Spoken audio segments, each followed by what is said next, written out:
So in typical fashion of my channel, I'm a little bit late when it comes to unboxing this phone. I've got the Honor 90 Lite, a phone from Honor, released all the way back in June of this year. So I'm just going to unbox the phone and briefly go through the UI, show you what the phone looks like, and then in a couple of weeks, I'll drop a full review on this video. So subscribe so you don't miss out when that goes live. Let's get into it. So here is the Honor 90 Lite. It was literally just this minute turned up. I picked this up off eBay for 180 quid and it's new in the box. I've got the Cyan Lake model, which is the blue color, and then I've got 8 gigs of RAM and 256 gigs of storage. It's a dual SIM model phone. So let's lift the lid. So on top you just get the phone. Really nice color. Let's just pop that aside a minute. And then opening the rest of the box, you get a bit of paperwork and a charging cable, USB-C charging cable, warranty card, bung that aside, and then just a SIM pin underneath that. So here is the Honor 90 Lite. Like I said, came out in June of this year. I do tend to be a little bit late when it comes to reviewing some of these new phones. I quite often wait for the prices to drop a little bit before I can pick them up because I have to buy them all myself. So it's quite a nice design. If you watch my Honor X8A unboxing video, you'll see that this is an identical design. I'm not going to attempt to remove that sticker because it left a horrible residue. And then you've got a triple camera system on the back, which is the same 100 megapixel main camera, 5 megapixel ultra wide and 2 megapixel depth camera as found on the Honor X8A. And in terms of the overall dimensions, I'll just quickly power it on. As for the overall dimensions of the phone, it is very much the same. Same 6.7 inch, 90 Hz, 1080p display. Same 16 megapixel punch hole cutout selfie camera. Slim bezels on the bottom. USB-C port, speaker grill and microphone, so there's no headphone jack. And then what looks like an IR blaster and another microphone on the top. Fingerprint scanner built into the power button there, and then above that your volume rocker, and then on the left is just your SIM tray.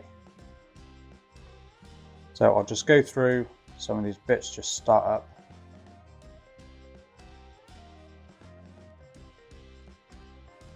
United Kingdom. Agree all that. Skip that. So what I'll do is I'll quickly log into the Wi-Fi and just basically set the phone up, and then I'll just come back and run through a few bits. Okay, so we've got the phone all set up. I've literally just put in my Google information to log in. But here is Magic UI. There's no app store, so that's one of the first things I'm going to do is add an app store. So you can go into your settings, home screen wallpaper, home screen settings, no, tell a lie, home screen style, and add in an app store. It just rearranges a few bits, and then all your apps are here. So it comes with the usual Honor apps preloaded. My Honor, and then there's Honor's own Notes app, calendar, all that sort of stuff. And then of course you've got the gallery, system optimizer as well. And then the Google apps in this folder here. You've got a couple of unwanted apps, at least for me, preloaded. So you've got booking.com, and then there's some games on there as well, which I'm likely to get rid of. Facebook's preloaded on there. So that's just how the phone looks aesthetically out of the box. So if I jump into settings again and then just go through, so you've just got your normal Wi-Fi settings that you can link to the network, Bluetooth settings, Bluetooth off, so I'll turn it on for a second and then it will find various devices to connect to. Mobile network, which I haven't got a SIM in, so that doesn't matter at the moment, and then more connections. So you've got NFC for your contactless payments, Honor Share, which is quick sharing of files to other Honor devices, wireless projection and link to Windows, Android Auto, all that sort of stuff.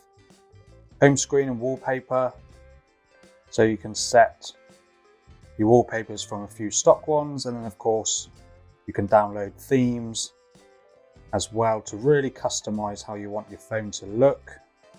Display and brightness, you can switch between light and dark mode. I think I'll stick to light mode for a minute. And then fonts, text size and boldness, display size. Refresh rate is set at dynamic, so it will switch between 60 and 90 Hertz depending on what you're doing, or you can lock it into 90 Hertz all the time, but of course that will use more power, or you can set it at standard and have it 60 Hertz all the time, which I'm not going to do. Smart resolution, so that will basically flip between the 1080p full resolution, or it can drop down to 720p to save a bit of battery if you're low on power. More display settings, full screen display, just a few apps. Let's just go back. Sounds and vibrations, of course, that's for your ringtones and all that sort of stuff. You can customize it. It's a dual SIM phone, so you can customize things for the SIM 1 and SIM 2. Notification settings, you can set that by the app. Biometrics and password, fingerprint ID, set a lock screen first. So I've set that up, and now I'm going to add a new fingerprint.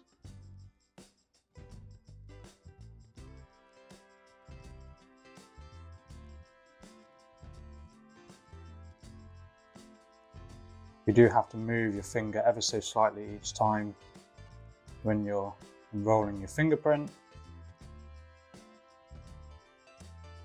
And then it prompts you to do your edges to get the best coverage of your fingerprint, which will then improve the speed of it. I won't set up face recognition just yet, so if I just do that, and that is super fast, which is great. So then apps, that is a way that you can jump into all your apps and tweak individual settings for each app. And then battery information there, performance mode, power saving mode, etc. Storage, which tells you all your storage information. So I've got a whopping 256 gigs of storage on this model, which is great. It isn't expandable, but that should be plenty for most people. And then of course you get that 8 gigs of RAM. System updates, software update. Magic UI version 7.1, and that is on top of Android 13, which is great. So it's nice and up to date out of the box. Powering the phone is a MediaTek Dimensity 6020. It's not a processor that I've personally heard of, so it'll be interesting to see how that performs over the next couple of weeks when I'm using it, and then I'll mention that in my full review. Overall, the design of the phone is really nice. I love this camera housing. Really nice design phone. Nice smooth. That should resist fingerprints pretty well, but we'll see. And then I will quickly just jump into the camera. Blah, blah, blah. So what can I use? Let's use the box for a minute. So you get the normal 1x mode, 2x crop, and then the ultra wide. Now, unfortunately, the ultra wide is only 5 megapixels. So naturally, it's not going to produce the best photos, but we'll see how that performs. And then multi-vision mode.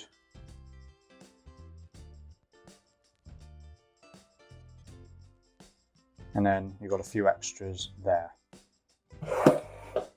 So that's the Honor 90 Lite, just a very quick introduction to the phone, and I will be doing a full review in a couple of weeks on this phone. So please subscribe to this channel if you're interested in seeing my thoughts on the Honor 90 Lite in a couple of weeks, and I'll see you in the next one.